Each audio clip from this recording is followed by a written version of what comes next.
Buenas tardes a todas y a todos los que se han conectado a esta nuestra sexta conferencia que en Flaxo hemos organizado a propósito de las discusiones que se suscitaron en torno a la medición, la transmisión de información, los mensajes respecto a la COVID-19 y esta pandemia que estamos experimentando y que ha generado muchísimo interés, muchísimas preguntas y que pensamos desde nuestra institución que valía la pena hacer un esfuerzo para intervenir con ponentes del más alto nivel que nos puedan ayudar a comprender la situación en la que estamos. Tengo el gusto de contar con la participación de María del Carmen Clement, quien desde Inglaterra está conectándose con nosotros. Empiezo por agradecerte, María Carmen, que hayas aceptado nuestra invitación. Como decía hace un momento, te toca cerrar un ciclo que la verdad ha sido muy afortunado. Hemos tenido mucho público y aprovecho entonces también para decirle a todos los que están conectados que les damos las gracias por estar en esta sesión. Si han estado en las anteriores, ya deben saber la mecánica, pero la voy a repetir por si hay gente que no haya estado en exposiciones anteriores. Lo que vamos a hacer es que le vamos a dar la palabra a Mari Carmen para que ella desarrolle su presentación en el tiempo que necesite. Usualmente han sido entre 40 y 70 minutos lo que han tomado los expositores. Una vez que ella termine, durante la conversación, durante su exposición, todos los que nos están escuchando pueden poner sus preguntas en el chat del Facebook Live. Ahí vamos tomando notas de esas preguntas y cuando termine Mari Carmen, nosotros se las vamos a hacer en el orden en que nos llegan. No hacemos ningún filtro, salvo el que pudiera ser de tiempo.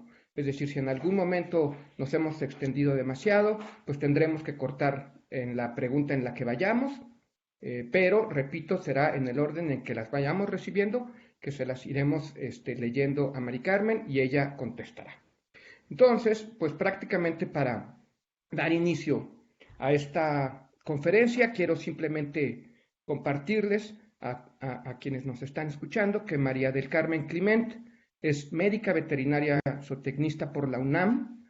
Allí también hizo una maestría en ciencias con enfoque en investigación en cáncer e hizo otra maestría en comunicación de la ciencia en la Universidad de Sheffield en el Reino Unido, becada por el premio Chevening. Desde 2012 ha trabajado como reportera de ciencia en radio, televisión y medios escritos y en 2014 recibió el Premio Nacional de Divulgación Periodística en Sustentabilidad en México.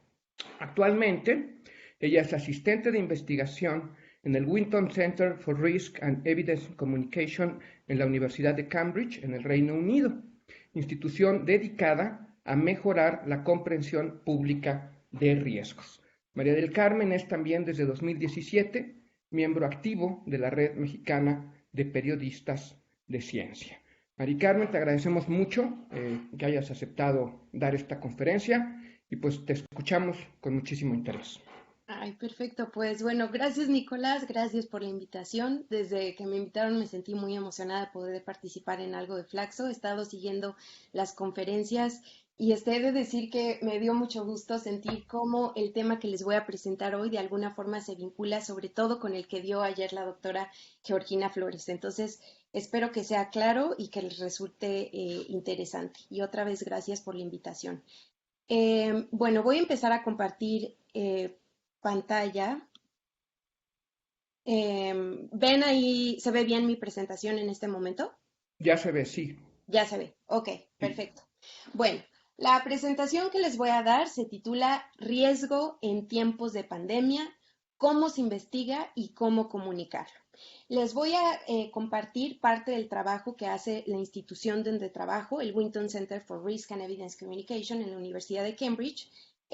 Parte de esto, de lo que voy a mostrar, yo he estado involucrada directamente en este trabajo y hay otras cosas que no es que yo haya sido parte del grupo central de investigadores, pero trabajo con ellos y les voy a compartir lo que otros colegas están haciendo en el tema también, no solo yo. Ay, ahora ya cómo le cambio aquí, ¿qué pasa?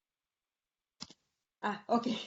Bueno, voy a empezar con un ejemplo que tal vez van a decir, bueno, ¿y esto qué tiene que ver con COVID-19? Bueno, esta es una historia de riesgo y que después lo vamos a aterrizar y vamos a ver por qué tiene tanto que ver, pero esto me va a ayudar a aterrizar la temática de riesgo.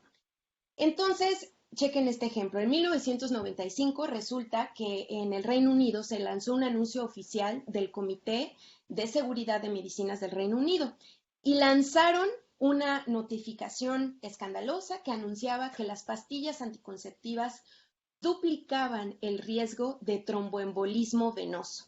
Para los que no sepan qué es tromboembolismo venoso, bueno, pues simplemente se forma un coágulo dentro de un vaso sanguíneo, obstruye el flujo y si ese coágulo se desprende, se convierte en un émbolo que fluye por el torrente sanguíneo y después se atora en otro lugar, causando problemas circulatorios que pueden ser severos, ¿no? El punto es que te dé tromboembolismo venoso, pues es algo feo y para preocuparse, ¿no? Entonces el hecho que dijeran que las pastillas anticonceptivas duplicaban este riesgo, pues obviamente alarmó a muchas personas.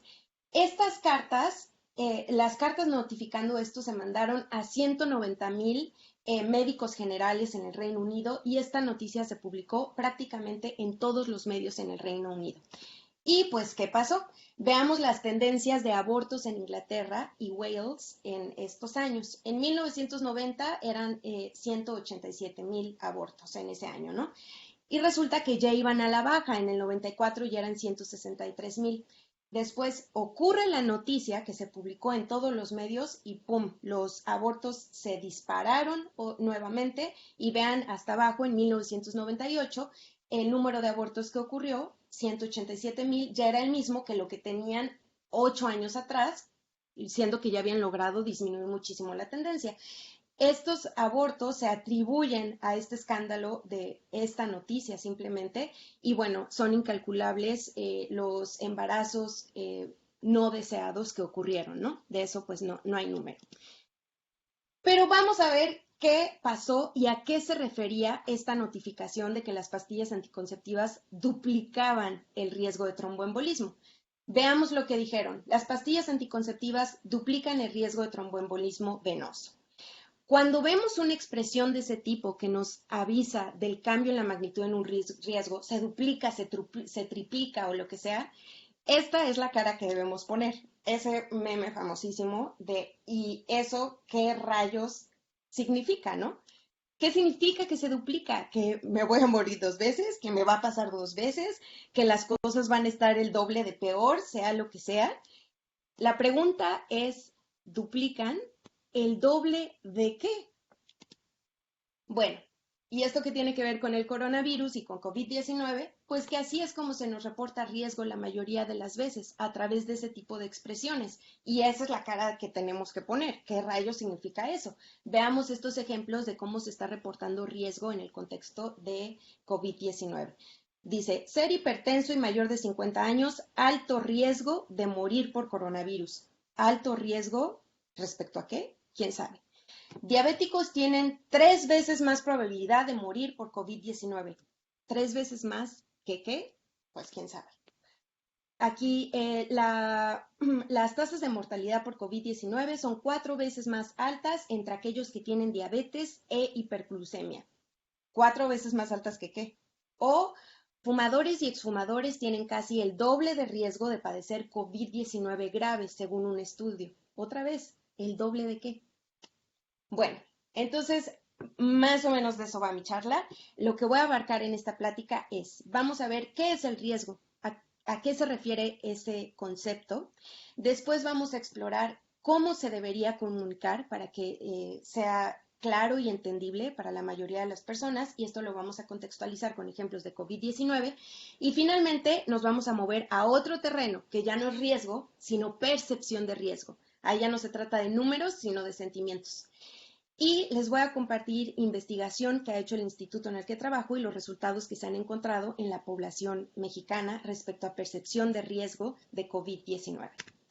Bueno, entonces, perdón. Primero, ¿qué es el riesgo? Cuando hablamos de riesgo, si lo ponemos como un concepto así muy simple, planito y fácil de entender, Un riesgo se refiere simplemente a la probabilidad de que algo ocurra. Y esto puede ser positivo o negativo. A veces la palabra riesgo inmediatamente la asociamos como, ay, no, pues qué riesgoso, qué peligroso, así tomamos la palabra riesgo, ¿no? Y sí, la mayoría de las veces que se habla de riesgo se habla en un contexto indeseable, pero no necesariamente. Riesgo es probabilidad.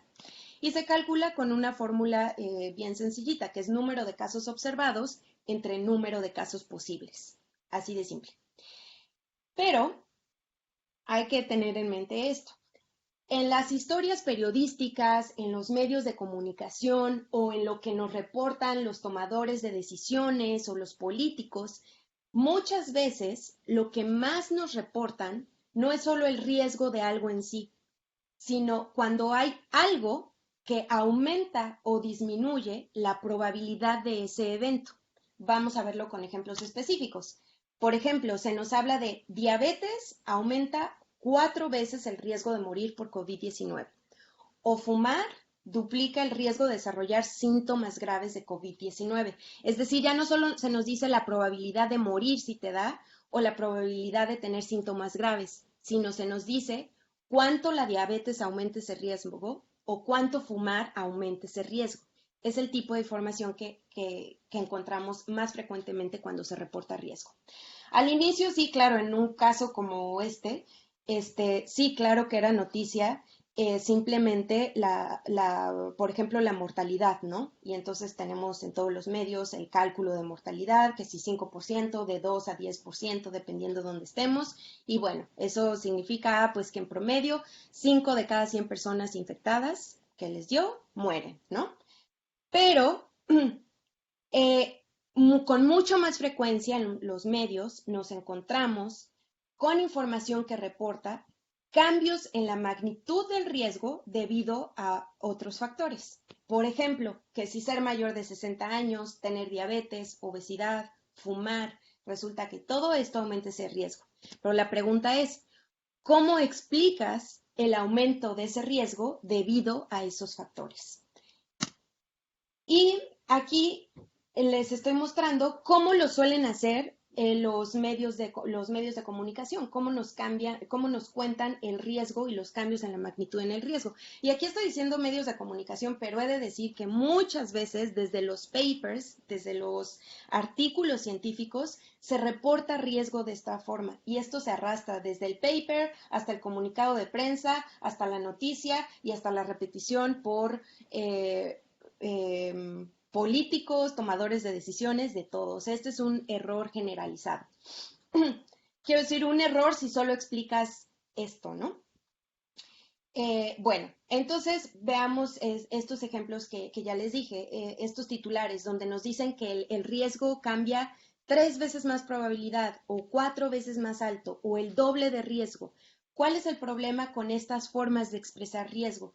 Pues que todos estos son riesgos relativos o incrementos relativos. ¿Qué significa eso? Que estas expresiones indican la magnitud de un cambio respecto a otro número que no sabemos cuál es. Y si no sabes cuál es el otro número, que es el que no se está reportando, entonces no sabes de qué tamaño es ese riesgo. Entonces, la magnitud de un riesgo no está clara sin tener la respuesta a la pregunta el doble de qué o 4 veces qué cuando reportas el riesgo con valores relativos, que es como se hace el 90% de las veces. Bueno, entonces regresemos al ejemplo de las pastillas anticonceptivas y después vuelvo a aterrizar en COVID. Aquí decían, las pastillas anticonceptivas duplican el riesgo de tromboembolismo. Ahora sabemos que eso de duplican es un incremento relativo. Y la cara que debemos de poner es esta, el doble de qué. Pues la respuesta, el doble de qué, es el doble del riesgo basal. Es decir, el riesgo que existe aunque no tomes las pastillas anticonceptivas, ¿no? Ese es el riesgo basal. Entonces, si preguntas, bueno, ¿cuál es el riesgo basal de tromboembolismo en mujeres? Es de 0.00014%, para que se entienda mucho mejor ese número, es un caso en cada 7,000 mujeres. Entonces, cuando dijeron que tomar pastillas anticonceptivas duplicaba el riesgo, ¿qué es lo que significaba? Que en vez de esperar un caso en cada 7,000 mujeres, si juntas 7,000 mujeres que tomen pastillas anticonceptivas, en vez de que ocurra uno en cada 7,000, ocurrirían dos en cada 7,000. Esto es una forma de reportar riesgo usando los incrementos absolutos en el riesgo.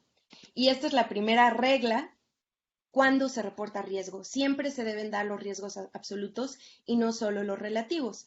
Si nos imaginamos la historia que les di en un principio, ¿cuántos abortos tal vez no hubieran ocurrido? ¿Cuántos embarazos no deseados no hubieran ocurrido? Si se hubiera reportado que iban a ocurrir 2 casos en cada 7,000 en vez de uno en cada 7,000, en vez de decir se duplica el riesgo.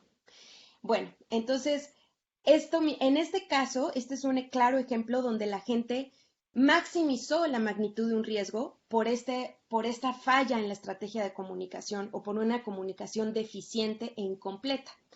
Pero en una pandemia o en otro no necesariamente se minimiza la percepción de riesgo, sino no necesariamente se maximiza, sino la puedes minimizar. Más bien podrías causar el efecto contrario, ¿no? Bueno, el punto es que existen estrategias y herramientas bien establecidas para comunicar riesgo de forma transparente y que sea entendible para la mayoría de las personas. Y el instituto en el que trabajo, que se llama Winton Center para la Comunicación de Riesgo y Evidencia en la Universidad de Cambridge, se dedica a eso, hace investigación para comprender cómo las personas entienden mejor riesgo y evidencia y mejorar las estrategias para comunicarlo. Y se enfoca en el sector de periodismo, salud pública y tomadores de decisiones. Y entonces han desarrollado a través de investigación y evidencia que los aspectos clave cuando se comunica riesgo son al menos los que voy a mencionar ahorita. Lo primero es que nunca se debe reportar solamente los riesgos relativos, sino que además se debe hacer lo siguiente. Yo le hice ahí sus monedas de oro para que quede claro, así que son como que las reglas de oro para reportar riesgo. Lo primero es que siempre se deben dar los riesgos absolutos sin y con la exposición al factor de riesgo. O sea, si me vas a decir que muere más gente, si te da coronavirus, muere más gente en aquellos que fuman, entonces dime el riesgo entre los que no fuman versus los que sí fuman. Regla número 2, usar frecuencias en vez de porcentajes, usando siempre el mismo denominador. Está clarísimo, estudio tras estudio, que la gente entiende mucho mejor decir 6 de cada 100 que decir 6%, por ejemplo. Y también está muy claro que la gente se le dificulta comparar denominadores diferentes. Siempre se debe usar el mismo denominador, 6 de cada 100 versus 20 de cada 100 o lo que sea. Y regla número 3, utilizar una representación gráfica para ilustrar el riesgo. Y la herramienta ideal se llaman iconografías, que ahorita les voy a mostrar. Es algo muy simple, la verdad. Entonces ahora voy a desarrollar esto con un par de ejemplos específicos de COVID-19. Veamos este caso, ¿no? Que se reporta en los medios y en un paper. Se encuentra que fumadores y exfumadores tienen casi el doble de riesgo de padecer COVID-19 grave, según un estudio. Regla número 1, ¿cuál es? Reportar el riesgo absoluto sin y con a la exposición del factor de riesgo. Esto lo reporta el paper. Entonces, ¿cuál es el riesgo sin en aquellos que no fuman? 17%. O sea, de los que les da COVID, 17% desarrolla un formato grave. Esto es el riesgo basal, porque ese es el riesgo en aquellos que no tienen el factor, que es fumar. Y el otro riesgo absoluto es 30% en aquellos que son fumadores, desarrollan sintomatología grave. Regla número 2, usar frecuencias. No quedarnos en los porcentajes, sustituir esos porcentajes por frecuencias y decir, en aquellos que no fuman, 17 de cada 100 desarrolla síntomas severos. Y en los que fuman, 30 de cada 100 desarrolla síntomas severos. Esto es 13 casos extras. Y regla número 3, bueno, no regla, sugerencia número 3, utilizar una representación gráfica. Y aquí podemos ver, tal vez se oye así como decir, ay, ¿cuál es el chiste de estar poniendo bolitas para mostrarte 17 de cada 100? sí tiene mucha utilidad, no tanto para que veas, mira, 17 de cada 100 versus 30 de cada 100. Enfóquense en el lado derecho, en el 30 de cada 100. Al visualizarlo así puedes ver que de esos 30 casos severos que ocurren entre aquellos que no fuman, 17 pertenecen al riesgo basal, los que ocurrirían aunque no fumaras. Y 13, que están en color naranja, son los 13 casos extras atribuibles a fumar.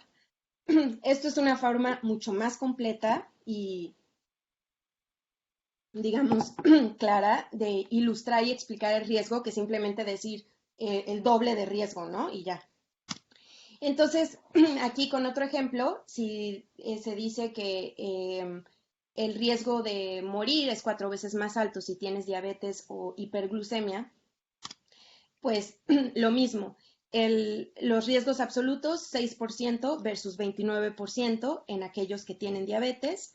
Si lo vemos con frecuencias, es mejor decir 6 de cada 100 versus 29 de cada 100, y de esos 29, 23 son extras atribuibles a la diabetes, y viéndolo así a través de esta representación gráfica. Bueno, al comunicar riesgo por COVID-19 hay más puntos a considerar, no solo estas 3 reglas doradas que les acabo de explicar. Lo primero es, ¿a qué nos referimos cuando decimos riesgo de COVID-19? ¿Eso así solito?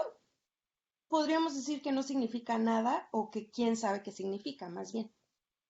Y es súper importante que cuando se comunique riesgo, se eviten frases como riesgo de morir por COVID-19.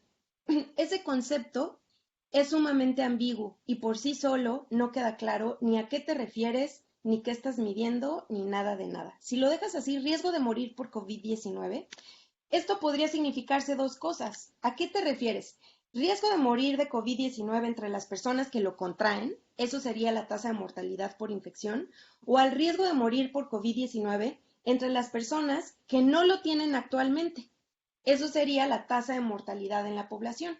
Y ese riesgo de morir por COVID-19, si aún no lo tienes, está influenciado, por lo tanto, por el riesgo de contraerlo y por los factores que influyen el otro también. O sea, son cosas muy diferentes, pero se confunden, se revuelven, se reportan de manera indistinta, revuelta, y pues la gente, quién sabe qué entiende al final, obviamente, ¿no? Entonces, estos se confunden con frecuencia.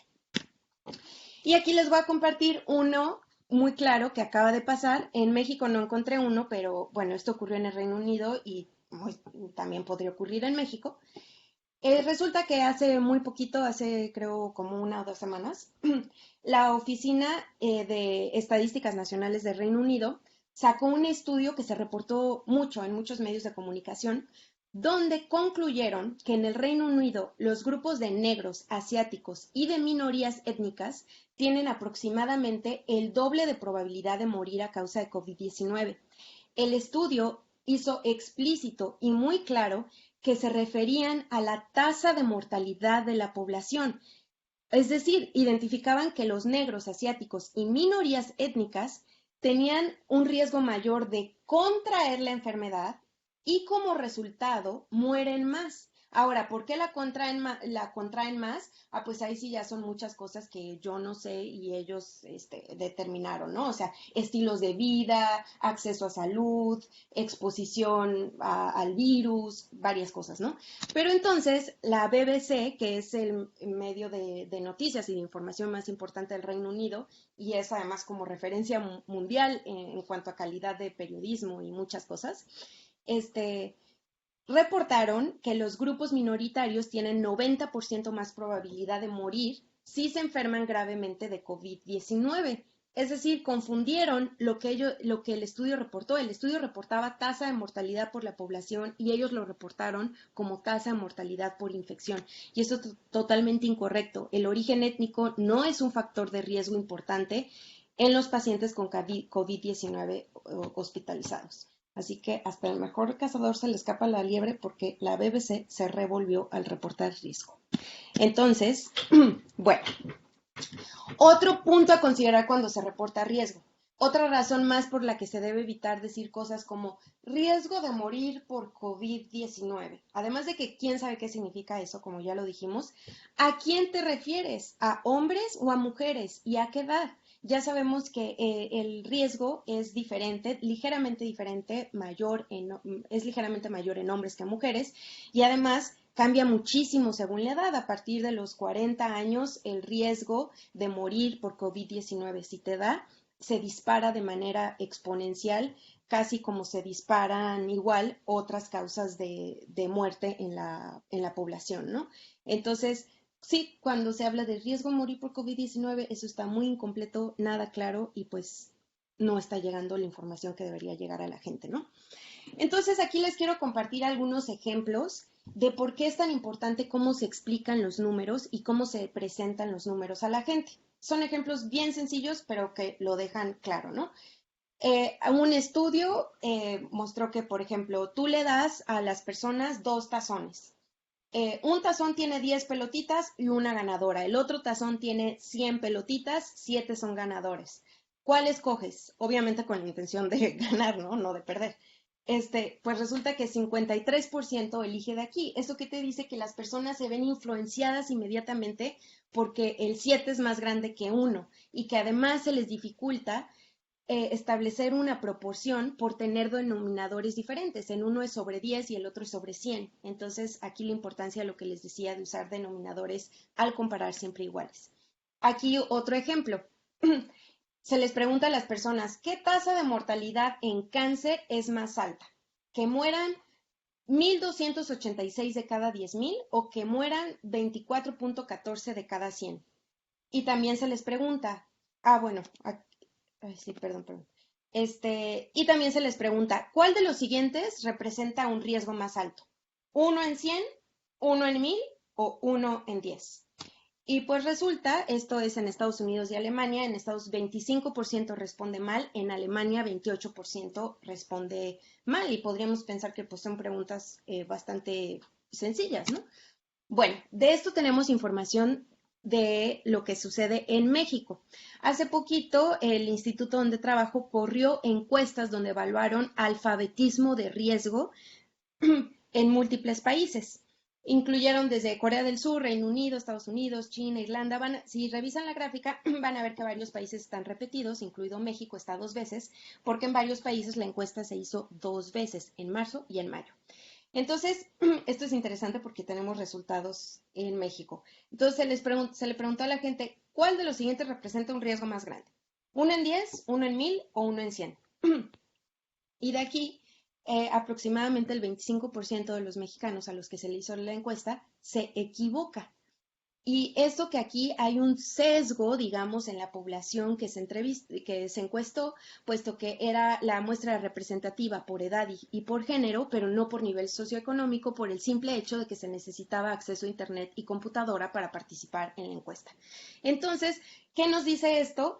Bueno, si alrededor de 1/4 de la población mexicana se confunde en distinguir qué es más grande, uno en 10, uno en 1,000 o uno en 100, podemos darnos cuenta la importancia que tiene comunicar riesgo de formas claras, usando todas las estrategias posibles para comunicarlo lo más claramente posible, porque partimos de estos niveles de alfabetismo de riesgo y numérico en general, ¿no? Bueno, ahora aquí imagínense que es así como que un libro que le cambias la página y es un nuevo capítulo, porque esta segunda parte de mi charla ya no es riesgo, sino es percepción de riesgo. Aquí ya es diferente, ya no se trata de un número, sino se trata de un sentimiento subjetivo, cómo las personas perciben el riesgo, cómo se sienten al respecto en el contexto de la pandemia. Bueno, ¿por qué interesa saber cómo las personas perciben el riesgo? Pues se sabe, hay muchos estudios y evidencia y se sabe bastante bien que la forma en que las personas perciben el riesgo influye comportamientos y toma de decisiones. Por ejemplo, si pensamos en el caso de las pastillas, pues tal vez la forma en la que percibieron el riesgo influyó la decisión que tomaron de interrumpir su toma de pastillas. En el contexto de la pandemia, tal vez cómo percibes el riesgo tiene que ver en qué tanto adoptas las medidas de seguridad. O tal vez tiene que ver con que te compres 10 paquetes de papel de baño, quién sabe por qué. Eso sí ya estuvo muy raro, quién sabe qué pasó ahí, pero bueno. El punto es que conocer lo que la gente siente y piensa es importante para mejorar la comunicación con las audiencias. y mucho más en el contexto de una pandemia. Entonces, ahora el punto es, bueno, ¿y cómo estudias cómo la gente percibe riesgo? ¿Cómo puedes saber qué siente y piensa la gente al respecto, ¿no? Bueno, cada estudio define cómo miden la percepción de riesgo. Lo más común, en la mayoría de los estudios, se basan en preguntas de una sola medida de percepción de riesgo, que se enfocan en aspectos cognitivos o emocionales. Aquí lo que quiero que retengan es que la mayoría de los estudios evalúan percepción de riesgo a partir de una sola medida o una sola pregunta. Por ejemplo, les hacen una pregunta como, ¿qué tan preocupado estás por el coronavirus o por COVID-19? ¿O qué tan probable crees que sea que te dé? Y ya, y con esa pregunta determinan, pues sí, la percepción de riesgo de la gente. El instituto donde trabajo intentó hacer algo diferente, donde tomaron en cuenta varias medidas de percepción de riesgo, desde aspectos cognitivos, emocionales y socioculturales. Diseñaron 6 preguntas en vez de solo una, y para a partir de estas 6 preguntas crear una visión más holística de la percepción de riesgo. Y a partir de estas respuestas crearon un puntaje de percepción de riesgo, que ahorita les voy a platicar todo un poquito más a detalle. Bueno, entonces se les hicieron 6 preguntas. Esto las personas las evaluaban con una escala del 1 al 7, 1 siendo lo menos, 7 siendo lo máximo. Y entonces se les hicieron estas preguntas. Esta es un aspecto emocional. Se les pregunta, ¿qué tan preocupado estás por COVID-19? Luego hay preguntas de aspectos cognitivos, porque se les pregunta, ¿qué probabilidad crees que tienes de contagiarte del coronavirus en los próximos 6 meses?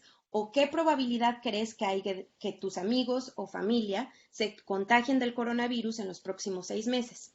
Luego hay otra pregunta que es sociocultural porque obliga a las personas a pensar en su país, en los demás, no solo en ellos y en su familia, que es ¿en qué medida estás de acuerdo o en desacuerdo en que el COVID-19 no afectará a mucha gente en el país donde vives? Y luego hay otras cognitivas, que es ¿qué tanto estás de acuerdo o en desacuerdo con que probablemente enfermarás de COVID-19 y que COVID-19 puede ser grave? Bueno, con base en estas respuestas se calculó un puntaje de percepción de riesgo. Y bueno, esto se publicó un paper muy padre en el Journal of Risk Research.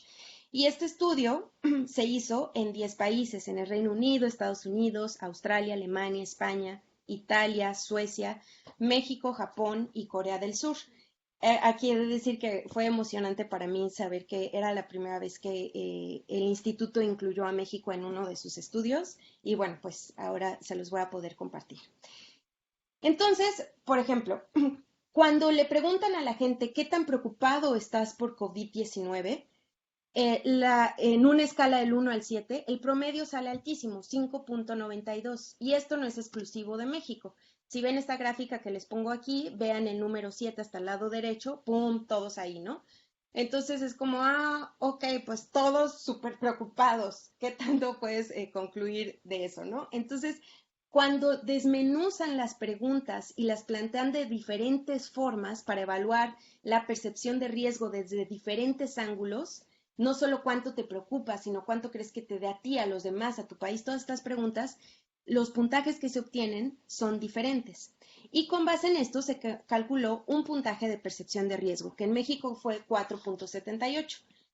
Los más altos de percepción de riesgo fue Reino Unido y España, y entre todos los demás no hubo diferencias entre ellos. Y tal vez ahorita, bueno, yo cuando vi este resultado, yo me quedé así como, ok, bueno, puntaje 4.78 en México, muy bien, pero a la vez como, ¿y eso qué, no? O sea, ¿qué con un puntaje de, o sea, ¿qué me dice eso? Bueno, aquí viene lo interesante. La encuesta, la encuesta fue una encuesta muy amplia, de alrededor de 150 preguntas, donde evaluaron muchos aspectos emocionales, socioculturales, cognitivos, de valores, de confianza en gobierno, confianza en científicos. Fue una encuesta así bien amplia. Entonces, ¿qué hicieron? Intentaron identificar factores de las personas que se asocian a las formas en las que percibimos el riesgo, con base en ese puntaje calculado. Y estos son los resultados en México. O sea, resumido, les voy a compartir así como que, ¿cómo se dice? Ay, se me fue la palabra. Las cosas más importantes. Entonces, en México se encontró que una percepción más alta de riesgo se asoció con tener una visión colectiva del mundo. Y esto lo evaluaron a través de preguntas en las que responden que consideran muy importante actuar en beneficio de la sociedad a pesar de costos personales. También las personas que tienen una visión colectiva se refiere a aquellas personas que consideran que el gobierno debe interferir para proteger a las personas.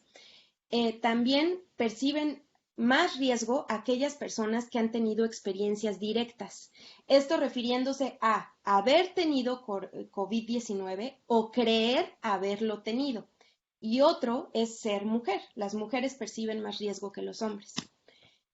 Y una percepción más baja de riesgo se asoció pues con lo opuesto, una visión más individualista del mundo, esto es personas que dicen que no es tan importante hacer cosas en beneficio de los demás si hay costos personales, y personas que dicen que el gobierno no se debería meter en nada y que cada quien debe tomar sus decisiones, sea lo que tú quieras decidir. Otra cosa que se asocia a una percepción más baja es no tener ninguna experiencia relacionada con COVID-19 y ser hombre. Y aquí le pongo un asterisco porque aquí hay una especie de ironía porque los hombres tienen ahorita una mortalidad más alta que las mujeres y sin embargo perciben menos riesgo. Pero perciben menos o reportan menos riesgo, quién sabe, porque también culturalmente los hombres tienden a reportar menos de lo que realmente sienten, pues por aspectos que ya todos comprendemos porque los hombres tienden más tendencia a eso, ¿no? Tienen más tendencia a eso, perdón. Bueno, de forma interesante, la percepción de riesgo no se asoció de ninguna manera con aspectos de conocimiento, o sea, no importó nada qué tanto crees saber tú de COVID-19 o qué tanto crees que saben los científicos o el gobierno o qué tan capacitado crees que está el gobierno. Eso no influenció de ninguna manera la percepción de riesgo. Lo que más influye en la percepción de riesgo, según lo arroja este estudio, es la visión del mundo que tienen las personas, y esto es una visión más colectiva, y haber tenido experiencias personales con el virus. Bueno, ¿y por qué importa saber si las personas perciben un riesgo alto o bajo? ¿Por qué sería esto importante? Bueno, como ya había comentado anteriormente, se sabe que la percepción de riesgo influye comportamientos. Y entonces la encuesta evaluó comportamientos, evaluó qué tanto las personas adoptan medidas de seguridad, comportamientos respecto a la pandemia, quiero decir. Y encontraron lo siguiente, que hay una asociación bastante fuerte que las personas que perciben mayor riesgo también son aquellas que adoptan de manera más rigurosa las medidas de seguridad, como el lavado constante de manos, el distanciamiento social y el aislamiento. Aquí esto me recuerda la charla que dio ayer la doctora Georgina Flores, que ella decía, bueno, sí, la estrategia del gobierno y muchos otros se están enfocando en que no haya pánico y mantener la calma, pero también hay un punto que puede ser delicado, que manteniendo la calma minimices o que tú mismo influyas que el riesgo se perciba como menos de lo que es y promuevas que la gente no adopte las medidas que debería tener, ¿no? O sea, se me hizo una conexión interesante con esto. Y aquí tal vez hay gente que podría decir, bueno, entonces estás concluyendo que la percepción de riesgo debería ser súper alta para que todos adoptemos todas las medidas posibles. No necesariamente, obviamente el mundo ideal y perfecto sería que las personas percibieran el riesgo que es, el riesgo real, pero pues eso no se puede, ¿no? Pero lo que arroja el estudio, lo que se vuelve interesante es ver que hay una asociación. Primero, que hay factores que influyen cómo percibes ese riesgo y a qué magnitud lo percibes, alto o bajo. Y luego, que dependiendo si lo percibes alto o bajo, eso se asocia con qué tanto adoptas medidas y comportamientos de protección en la pandemia. Lo cual, mientras no hay una vacuna, el comportamiento es casi el único recurso que tenemos para cuidarnos. Entonces, pues esto importa, ¿no? Entonces, bueno, ya para cerrar, quiero aterrizar toda la idea de comunicar riesgo. Yo estoy en este terreno de comunicación y la primera parte de la plática que les di se enfocaba en cómo se debe comunicar riesgo de formas claras. Es donde les di estas reglitas de oro 1, 2, 3. Eso es, sí, cómo se debe reportar riesgo de forma clara, ¿no? Pero ahora quiero aterrizar. ¿Cómo podemos integrar el aprendizaje que obtenemos de este estudio respecto a la percepción de riesgo al comunicar? ¿Qué hacemos con lo que sabemos sobre percepción? Y esto, o sea, quiero aclarar que esto ya es como de mi ronco pecho, esto ya no es conclusión del estudio ni nada, esto ya soy yo como intentando sacar algo aplicable, digamos. Bueno, si sabemos que una alta percepción de riesgo se asocia con que las personas adopten mejor las medidas de seguridad y que a la vez las personas que perciben que una alta percepción de riesgo esté influenciada por tener una visión colectiva del mundo y haber tenido experiencias personales, yo creo que esto es algo que tenemos que tener presente al crear contenidos o estrategias de comunicación en cualquier espacio.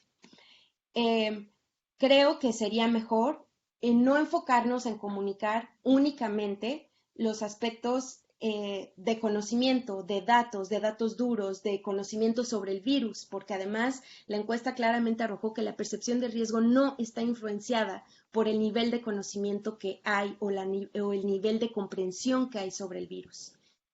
Eh, y creo que deberíamos de echar mano de uno de los resultados de la encuesta, que es que México, al igual que otros países, pero México se caracteriza por ser una población con un alto nivel prosocial, es decir, que considera muy importante hacer cosas en beneficio de los demás, a pesar de que eso tenga costos personales. Creo que esto nos puede dar una herramienta para saber que es mejor crear narrativas que construyan historias no con perspectivas solo desde los individuos, sino colectivas, de forma que cada persona comprenda qué papel juega dentro de la colectividad. Y esto creo que conectaría con la visión prosocial que caracteriza a la población mexicana, al menos con base en este estudio. Y pues con base en los resultados de estas encuestas que les compartí, escribí para Milenio en un par de ocasiones de la encuesta que se realizó en marzo y otra hace poquito en mayo, y también escribí los resultados para España en el periódico El País. Nada más para como contarles mi experiencia comunicando estos resultados.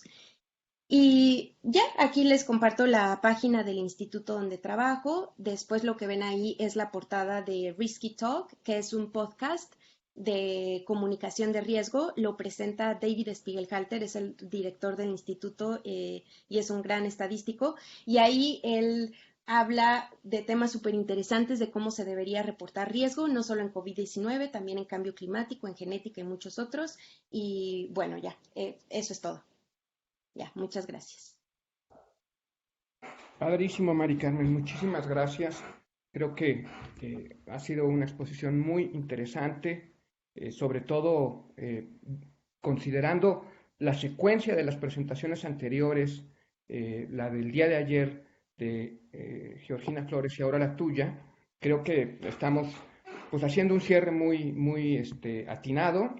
Y pues ya tengo aquí varias preguntas de quienes nos han escuchado. Te voy a leer la primera. Si tú la quieres contestar, lo haces, y si quieres que te junte dos o tres, también me lo dices y te leo entonces dos o tres. Pero A empiezo. ver, de dos en dos, porque luego la memoria no me da. Ok, mira, va la primera que hace Pedro Alberto Cabrera Castillo y dice, el gobierno federal en México, a través del doctor Gatell, comunica correctamente los datos, números, proyecciones, etcétera, del COVID. O sea, la pregunta es si lo hace bien, ¿no? Y luego, la siguiente pregunta, que la formula firma jurídica JBAC, dice, de ser posible, si pudieras analizar más a fondo el tema del riesgo o probabilidad del riesgo respecto del tema del peligro de contagio que señala el Código Penal Federal de México, sería genial, ya que debido a la desinformación, mala información o distorsión en la información, ha habido casos relevantes en materias de discriminación e intolerancia en la sociedad en general. ¿Está bien estas dos, Mari Carmen? Ok, ¿Quieres que ok, te ok, repita ok, ok. alguna o...? Sí. No, no, ya me siento con más nervios que mi examen profesional para titularme de la maestría, pero bueno, a ver qué puedo hacer. Respecto a lo que pregunta Pedro, de que si López Gatell lo hace bien o no, no me siento yo como para ponerle una calificación. Yo creo que López Gatell tiene grandes cualidades como comunicador pero lo que él ha estado comunicando son cifras y datos descriptivos, de estadística descriptiva de la pandemia, y yo no lo he visto comunicar riesgo. Así que como yo estoy enfocada en comunicación de riesgo, eh, no me siento quien para dar una opinión de qué tan bien o mal lo está haciendo, porque no estoy enfocada en lo que él hace. Una disculpa por no poder decir algo más interesante. Y bueno, respecto a lo que dice la otra persona, desconozco eso totalmente, está súper específica la pregunta relacionada con el código penal y todo, pero creo, o sea, entiendo su pregunta, bueno, creo entenderla. Ella dice, hay aspectos de discriminación, o sea, podría ser que hay personas, como lo reportaba este estudio, ¿no? Por ejemplo, que grupos minoritarios como minorías étnicas, negros o asiáticos, en México podríamos pensar en comunidades indígenas, personas con discapacidad o con problemas de salud mental severos, por ejemplo, podríamos sospechar que tal vez están en riesgos mayores y no están siendo atendidos de acuerdo a la vulnerabilidad y al mayor riesgo que tienen.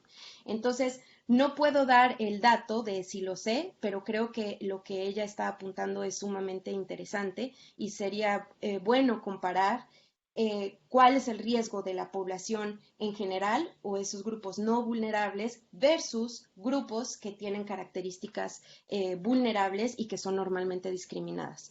Entonces, no tengo una respuesta, más bien me dio un punto a decir eso es interesante y le voy a echar un ojo. Ok, bueno, tenemos otra pregunta que hace Martín Chacmol y dice, en una estrategia que comunique el riesgo, ¿cómo lidiar con la información que circula en redes sociales, mucha de ella falsa? Mm. Luego hay otra pregunta que en realidad es muy parecida a la que te leí en segundo lugar sobre si, cómo evalúas la forma de comunicar riesgo del doctor Gatell. Y el propio Martín Chacmol hace una pregunta más, o sea, te estaría leyendo tres, pero en realidad la segunda es muy parecida a la que ya Ujú, contestaste. Si quieres hacer una consideración adicional, la haces, y si no, pues creo que ujú. ya has contestado.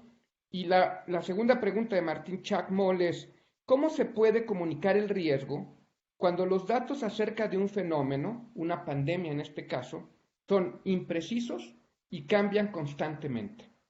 Ujú.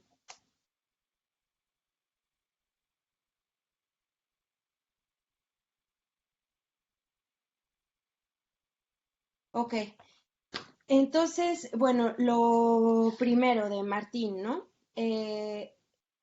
La de riesgo y cómo le hacemos cuando estamos tan saturados de información y comunicación sobre riesgo que suele ser falsa. Lo primero yo pienso que es fijarte en la fuente de información, de dónde viene eso. Y muchas veces, ay, ahora sí me salió el gallo. Disculpe, muchas veces eh, la fuente, una cosa es la confiabilidad de la información y otra es la calidad o la claridad que tiene, porque hay fuentes que son sumamente confiables, porque son una fuente oficial, certificada y todo, y aún así no son suficientemente claras o tienen calidad en su forma de comunicar riesgo. Entonces, en cuanto a la confiabilidad de la, de la información, para mí lo más importante es la fuente, que sea una fuente con la autoridad de dar esa información. Y aquí quiero agregar la necesidad de tener más periodistas especializados en comunicación de ciencia, que creo que se ha dejado ver esa necesidad que tenemos en México, ¿no? Y otra, en cuanto a la claridad de la información, yo casi que evaluaría lo que estoy leyendo a través de las reglas que les dije. Me están diciendo que el riesgo aumenta o disminuye respecto a qué, cómo me lo están comunicando. Este, eh, Como que le haría un examen a esa información a la que me estoy enfrentando, ¿no? Em, y luego, respecto a cómo comunicar riesgo con datos que son imprecisos y que cambian constantemente. Bueno, aquí imprecisos, a veces usamos esa palabra de diferentes formas, ¿no? Quiero pensar que esta persona se refiere a que no tenemos las cifras reales por diferentes razones y que ni podemos tenerlas, ¿no? Otra razón es que estamos en temas donde siempre hay incertidumbre. Nunca tienes un valor que sea absolutamente fijo, sino que hay rangos de incertidumbre. Y además cambian constantemente. Bueno, pues sí, es un reto, pero muchas veces cuando se reporta riesgo, justamente por eso tienes que ser muy específico en a qué te estás refiriendo. Tú no puedes decir nada más el doble de riesgo de morir por coronavirus y punto. No, ¿cuándo? ¿Dónde? ¿A qué grupo te refieres? Y aterrizar esa información respecto al estudio que te estás refiriendo, probablemente hasta el hospital o centro donde se estudió eso, es decir, especificarlo por completo, como les expliqué en la presentación, y de manera ideal, cuando se hace comunicación, se deberían de incluir también rangos de incertidumbre, justamente por la imprecisión que puede haber en los datos. Ok, muchas gracias, Mari Carmen. Te voy a leer ahora una pregunta que nos hace Horacio Ortiz y dice, eh, se exploró en su investigación si la percepción de riesgo se asocia con otros factores que afectan objetivamente el riesgo de padecer la enfermedad o de morir a causa de ella. Y te doy una segunda pregunta que hace ahora Sara Ávila, que dice, ¿cómo sabemos que la sociedad mexicana es prosocial? ¿Cómo se mide? ¿Cuáles son los resultados? ¿Será que los escandinavos no son prosociales, pero los mexicanos sí? ¿Los de India? ¿Los de China? Ok, entonces, la primera, que si se evaluaron factores que realmente influyen, factores de percepción de riesgo que realmente influyen, eh, como era que A ver, mortalidad, voy un poco de vuelta. Si se ajá, exploró el efecto que tendrían factores objetivos de riesgo de padecer enfermedad o morir a causa de ella sobre la percepción de riesgo.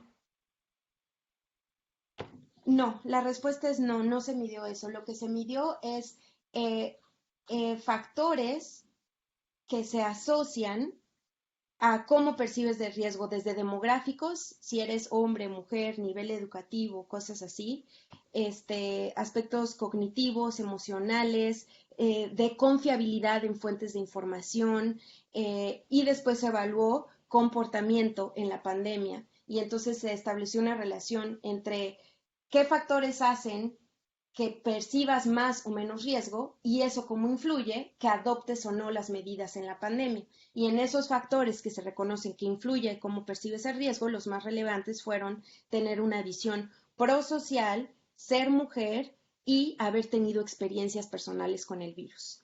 Y Y entonces en la esto lleva a la encuesta, siguiente pregunta. y un ¿Eh? poco pensando en esta pregunta todavía, en el estudio no se preguntó, por ejemplo, a las personas si eran obesas o si tenían diabetes o cualquier otro de estos factores que se han asociado a diferencias en el riesgo. No, no porque el estudio solamente quería, o sea, era simplemente ya veo tu pregunta. Claro, si tú tienes diabetes u obesidad u otra cosa, podría ser que tu propia situación te hace estarlo percibiendo diferente.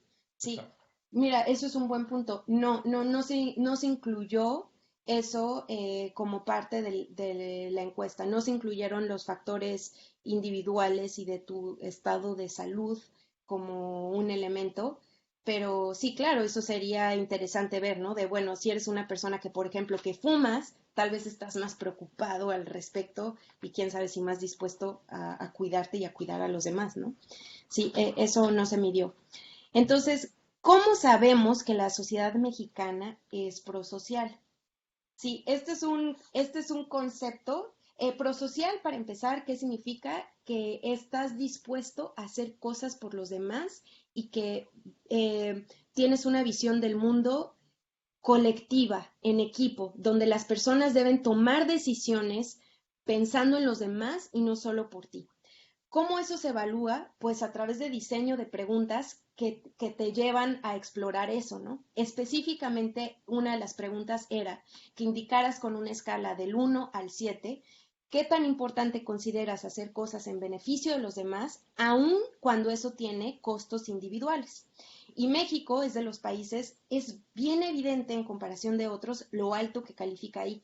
Es el número 1 junto con España e Italia, y después, ¡pum!, bajísimo en comparación, Reino Unido, Alemania, Estados Unidos, sí hay altos contrastes. Ella mencionaba ejemplos como India y no sé qué otros, no tenemos todos los países, tenemos 10, pero sí es una diferencia interesante. Por ejemplo, el país que muestra una visión más individualista es Alemania. Ahora, no se evaluó solo con una pregunta, se evaluó con otras preguntas que exploran qué tanto crees que el gobierno debe interferir en el comportamiento de las personas para proteger a la sociedad. Personas con mentalidades más colectivas y de visión, sí, de que las cosas se tienen que hacer en equipo y por proteger unos a otros, están más de acuerdo que se deben tomar acciones que interfieran en el comportamiento de la gente, y en cambio, personas con mentalidades más individualistas tienden a opinar que el gobierno no se debe meter en nada en las decisiones que las personas toman a nivel individual. Y entonces aquí, a través de estas preguntas y de estos puntajes, se construye un concepto que se define como prosocial, y México marca puntajes más altos que otros países. Y entonces yo lo aterrizaba como, bueno, y en la práctica, ¿esto cómo lo podemos usar? Pues creo que al hacer estrategias de comunicación y crear narrativas, podemos tener eso en mente respecto a esta característica que tiene México y usarlo como un recurso para nuestras narrativas. Ok, ahora te voy a leer una pregunta que hace Gloria Gavito y que Ujú. dice, como gobierno, ¿en qué etapa sería mejor comunicar el riesgo real sin provocar pánico? Y luego te voy a juntar dos preguntas. Una es de un profesor de la Flaxo mismo, que es Benny Temkin, que primero te felicita por tu presentación, pero también te pregunta si pueden obtenerse los datos de la encuesta o si son exclusivos para el trabajo de tu instituto. Y esa misma pregunta la hace Alfonso Noé Martínez para ubicar la fuente de los datos. Bueno, empiezo entonces con esa pregunta. La respuesta es claro que los podemos compartir. El paper está publicado, y no solamente el paper, toda la base de datos, las gráficas, absolutamente todo está abierto de acceso así para todo el mundo. Entonces, al terminar, tú me dices, Nicolás, dónde lo comparto para que tú lo distribuyas entre los que estén interesados. Este, y bueno. Y la otra pregunta, ¿en qué etapa se debe comunicar el riesgo real sin provocar pánico? Pues yo creo que en todas, y tenemos que ir justamente dejando claro que el riesgo es cambiante, eh, y ay, perdón, es que estoy como pensando en voz alta. Este es un tipo de pregunta que necesitaría un ratito para pensar y después responder. Mi respuesta sería: en todas las etapas deberías ir comunicando la magnitud del riesgo conforme responde a cada una de las etapas, y tienes que aclarar que que es que no, sí, que el riesgo va cambiando, pero sobre todo va cambiando el impacto total del riesgo. O sea, por ejemplo, si la mortalidad es de 5%, Bueno, el impacto de ese 5% no es lo mismo cuando hay 100 personas infectadas y por lo tanto van a morir 5, a que si ya hay 1.000 personas infectadas, entonces van a morir muchas más. O si ya hay 1 millón de personas infectadas, van a morir muchísimas más. O sea, el riesgo es el mismo, es 5%, pero el impacto total del riesgo, considerando las personas afectadas, eso es lo que va cambiando. Y creo que ahorita en lo que se tiene que hacer más énfasis es las diferencias en el riesgo entre diferentes poblaciones, porque es cierto, es, eh, o sea, impacta lo diferente que es el riesgo de morir si te da COVID-19, si tienes diabetes o si tienes obesidad o si fumas. Y esos, considerando las comorbilidades que tiene la población mexicana, yo sí siento que falta muchísimo explicar de forma clara lo diferente que es la magnitud del riesgo en diferentes grupos, dígase diabéticos, fumadores, personas con obesidad, y sería muy interesante, como lo comentaba la otra persona, identificar las diferencias de riesgo en poblaciones vulnerables, poblaciones indígenas u otras. Ok, te leo. Quiero antes comentar rápidamente que ya estamos cerrando la recepción de preguntas. Ujú. Todavía tengo varias preguntas, Mari Carmen, entonces te las iré leyendo, pero Sí, ya no vamos a recibir más, porque ok. entiendo que hay mucho interés, esto podría alargarse demasiado. Vamos a poner los datos de tu instituto o una Ujú. liga a los datos de tu instituto. Esta presentación va a estar colgada para el público y bueno, Sí, creo que no va a ser la última vez que estemos con estos temas y espero que tampoco sea la última vez que podamos escucharte. Entonces, te leo la pregunta que nos hace Ilse Arna, que nos dice, ¿puedes dar ejemplos de medios de comunicación que consideres que se dedican a evaluar riesgos y al mismo tiempo aportan estadísticas? Y luego te leo una segunda pregunta que la hace Carlos H. Zarza y es, ¿cómo comunicar el riesgo desde instituciones públicas, gobiernos, universidades, poderes públicos, en un entorno donde enfrentan una fuerte crisis de credibilidad?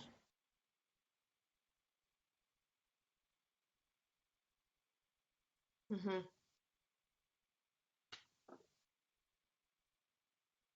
Ok. Eh, bueno, medios que evalúen riesgos, no, que evalúen, no, que estén haciendo un esfuerzo por comunicarlo bien. Híjole, así directamente un medio de comunicación. eh, n- Perdón, ya estoy más familiarizada con medios por acá. En México no sabría decir ejemplos de medios que evalúen riesgo, no. Em, Les puedo decir, creo que esto no es lo que quiere esta persona, pero bueno, de todos modos lo voy a decir. Puedo identificar que, bueno, el problema de comunicar riesgo claramente, como lo dije en la plática, es algo que se arrastra, no es solamente un problema del periodista o del que está haciendo la comunicación. Muchas veces inicia desde el paper, de cómo el resultado se reporta en el paper.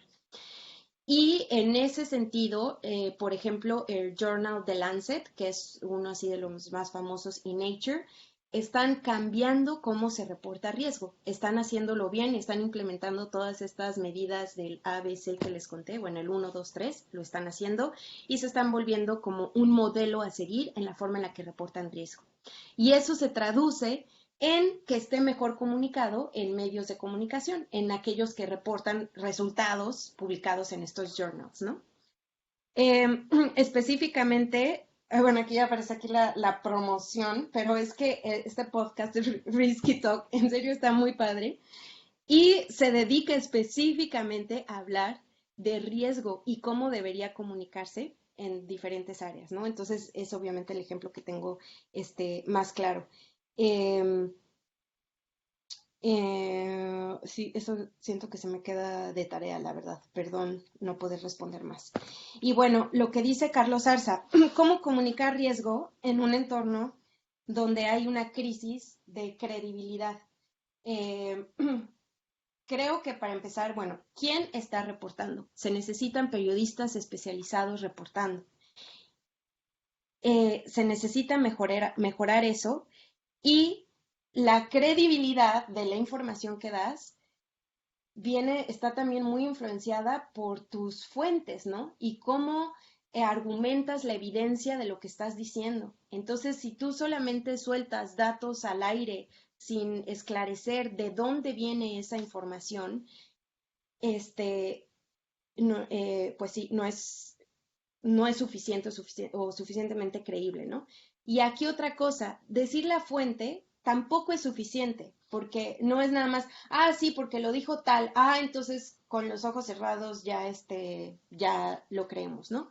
Por eso la labor periodística es tan importante, porque no solamente la labor periodística no solo debe cuestionar el qué o cuál es el resultado, la labor periodística es explorar y eso cómo lo sabes.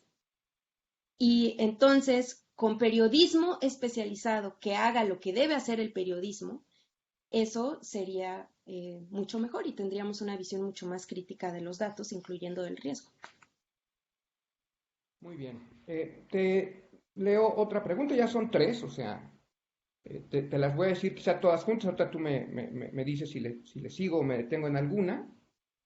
Monte Azul pregunta, ¿se evaluó la percepción de riesgo de acuerdo al estado de salud mental, tomando en cuenta los contextos, determinantes sociales e individuales de esas personas que evaluaron, que entrevistaron, diría?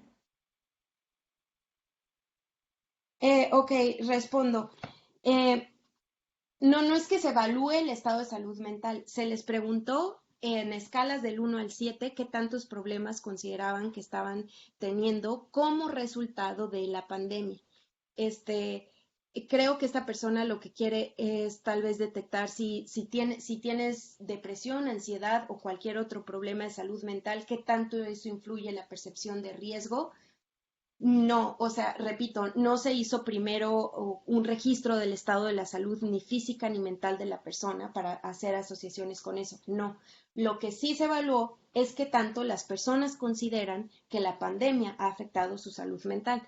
Eso ya no lo conté aquí, es que son 150 preguntas, o sea, esto daba para que hiciera una plática de 3 horas tal vez, ¿no? Entonces, sí se evaluó qué tanto las personas consideran que la pandemia ha afectado su salud mental. Y es bien interesante el cambio de marzo a mayo, por ejemplo. En marzo, prácticamente en México, un porcentaje bajísimo consideraba eso y en 2 meses después está disparadísimo. Alrededor del 40% de la población en la encuesta considera que tiene ciertas consecuencias en su salud mental como resultado de la pandemia. Y otra vez repetir, estos son percepciones, no significa que estas personas estén diagnosticadas. Se les está preguntando qué tanto sientes que tu salud mental está afectada por la pandemia. Son percepciones. Entonces, eh, bueno, eso fue lo que se evaluó, pero no es lo que esta persona preguntaba. Ok, no, muy bien. Ahora te leo una pregunta de Luz Juárez, que dice, ¿crees que la forma en que nos informan influye en que existan personas que no perciben el riesgo? Sí, sí creo. Y aquí, no es que no percibas el riesgo, porque siempre lo percibes, pero lo percibes alto o bajo o en medio o en un punto, en una escala, ¿no? Creo que lo que ella quiere decir es, influye en que lo percibas menor de lo que es. Pues sí lo creo. Sí lo creo, así como les conté el caso de las pastillas anticonceptivas, que cómo se te comunica el riesgo puede hacer que lo percibas mucho más grave de lo que es, también cómo lo comunicas puede hacer que lo percibas mucho más pequeño de lo que es.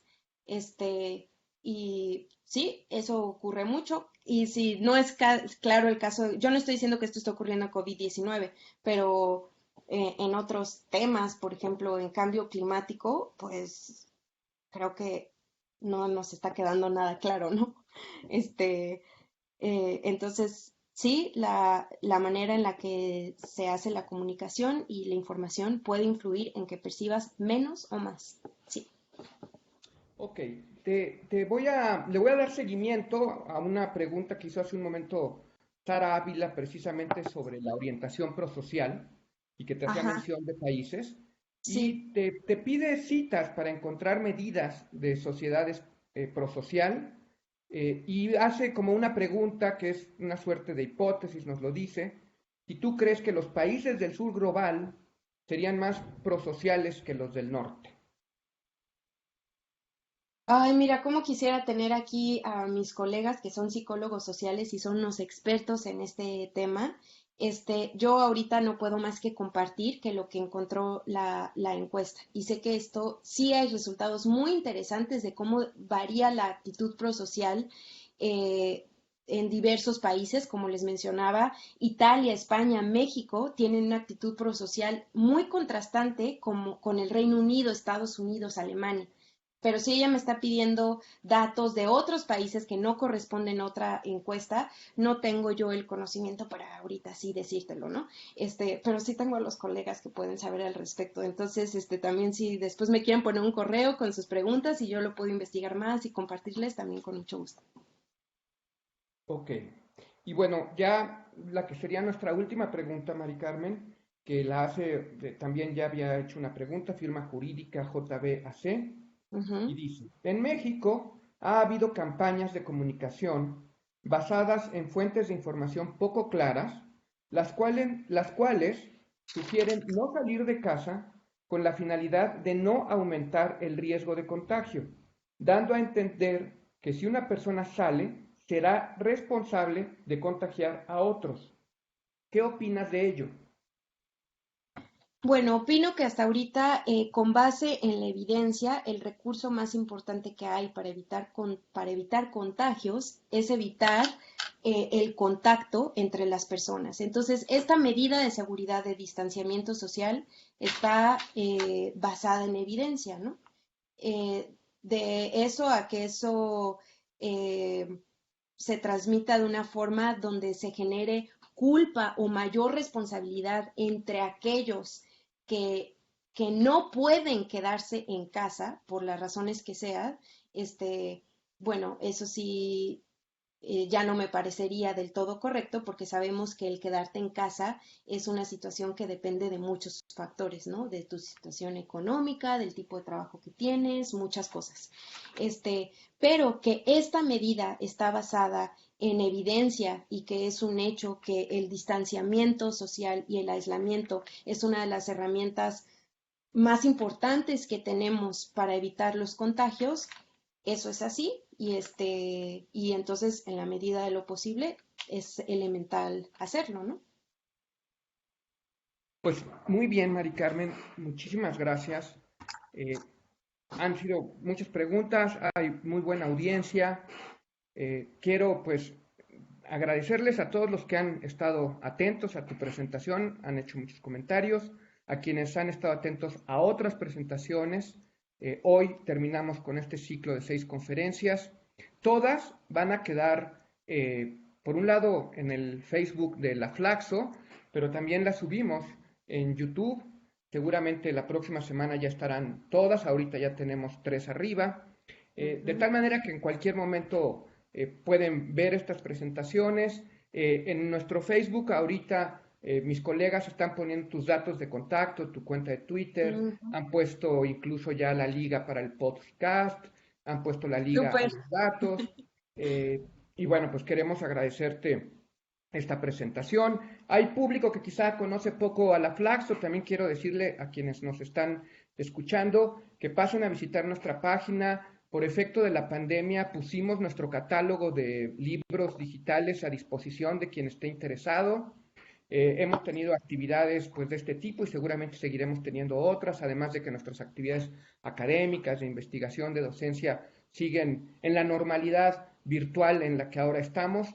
Y bueno, esto es solo uno de del tipo de actividades que hacemos. Les agradecemos mucho a todos los que la siguieron, a todos los ponentes, muy especialmente a la gente de tecnologías de la información y del Departamento de Comunicación de Flaxo que nos han estado ayudando con estas conexiones y que nunca Ujú. tuvimos ningún problema. Y bueno, pues ya concluyo, simplemente agradeciendo otra vez a quienes nos escucharon hoy y especialmente a ti, Mari Carmen, por esta presentación.